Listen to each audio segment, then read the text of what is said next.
আর অধিকাংশ গরিব, তাদের আপনি ভরণ পোষণের দায়িত্ব নিলেন, তাদের শিক্ষা দীক্ষার দায়িত্ব নিলেন, তাদের তরবিয়তের দায়িত্ব নিলেন। অনেক সময় টাকা পয়সা আছে, কিন্তু টাকা পয়সা সংরক্ষণ করে এতিম রাখতে পারছেন। নাবালক ছেলে, এই টাকা পয়সাগুলি আশেপাশের বেঈমানগুলো খেয়ে ফেলবে, তাহলে তার টাকা পয়সা আমানতের সাথে টাকা পয়সাগুলোকে রাখলেন এবং সেটাকে বাড়িয়ে দেওয়ার চেষ্টা করলেন ব্যবসা বাণিজ্য করে। যদি এইরকম মন মানসিকতা, এগুলো হচ্ছে কেফালাতুল ইয়াতীমের মধ্যে শামিল। তো ইয়েতিমদের যদি দেখাশোনা করা যায় তো জান্নাত লাভ হবে। এই মর্মে সহিহ বুখারী 4892 নম্বর হাদিস সাহাল ইবনে সাদ রাদিয়াল্লাহু তাআলা আনসারী বর্ণনা করছেন, রাসূলুল্লাহ সাল্লাল্লাহু আলাইহি ওয়াসাল্লাম বলেছেন, আনা ওয়া কাফিলুল ইয়াতীমে ফিল জান্নাতে হাকাযা, আমি এবং ইয়াতীমের কেফালতকারী দায়িত্বশীল যারা ইয়েতিমের দেখাশোনা করে তারা আর আমি জান্নাতে এইভাবে থাকব, মানে এত কাছাকাছি থাকব।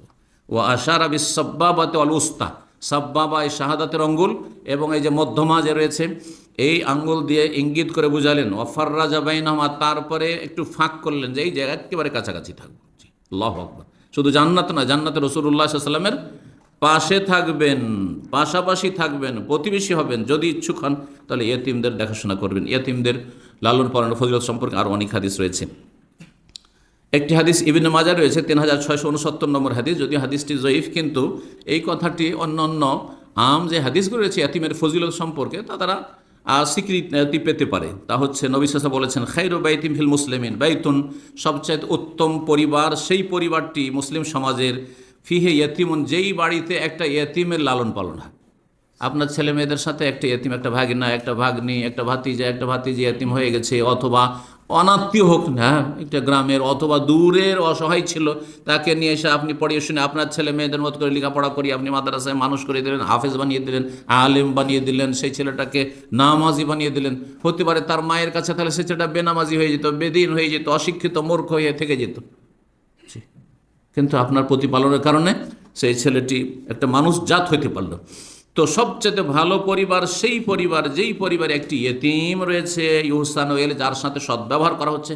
অনেক সময় ইয়েতিম কিন্তু রাখছেন, ভাগিনা ভাগ্নি আছে, হয়তো ইয়েতিম, ভাতিজা ভাতিজি হয়তো ইয়েতিম আছে, কিন্তু দুই নজরে দেখছেন। আপনার ছেলে মেয়েদের জন্য খাবার দাবার আর ফ্যাসিলিটি, শিক্ষা দিকে আলাদা, আর ওই ভাতিজা ভাতিজি ইয়েতিম হয়ে গেছে, ভাগিনা ভাগ্নি ইয়েতিম হয়েছে, তাদের জন্য আলাদা।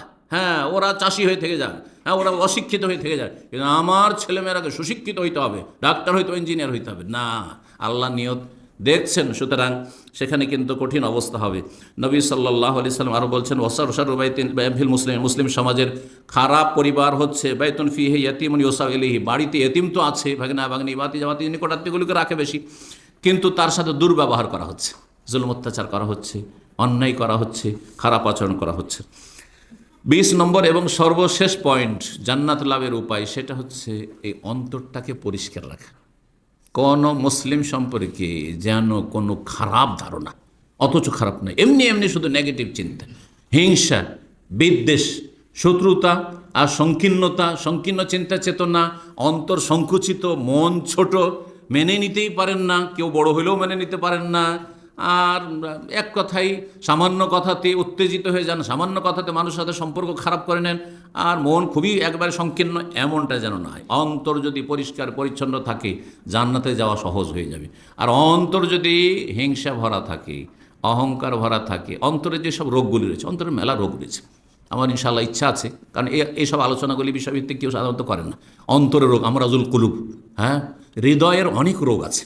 শরীরের রোগ সম্পর্কে ডাক্তাররা মেলা আলোচনা করেছে, কিন্তু আলেম ওলামারা অন্তরের রোগ নিয়ে আমাদের বাংলা ভাষাতে সাধারণত আলোচনা খুব কম হচ্ছে। এই আলোচনাগুলি প্রয়োজন রয়েছে। আমাদের বিশেষ করে যারা নিয়মিত ভাইরা আসছেন তারা ইনশাআল্লাহ স্মরণ করিয়ে দেবেন, তাহলে এই বিষয়গুলি আমরা ধারাবাহিক আলোচনার চেষ্টা করবো। রাব্বুল আলামিন যেন তৌফিক দান করেন।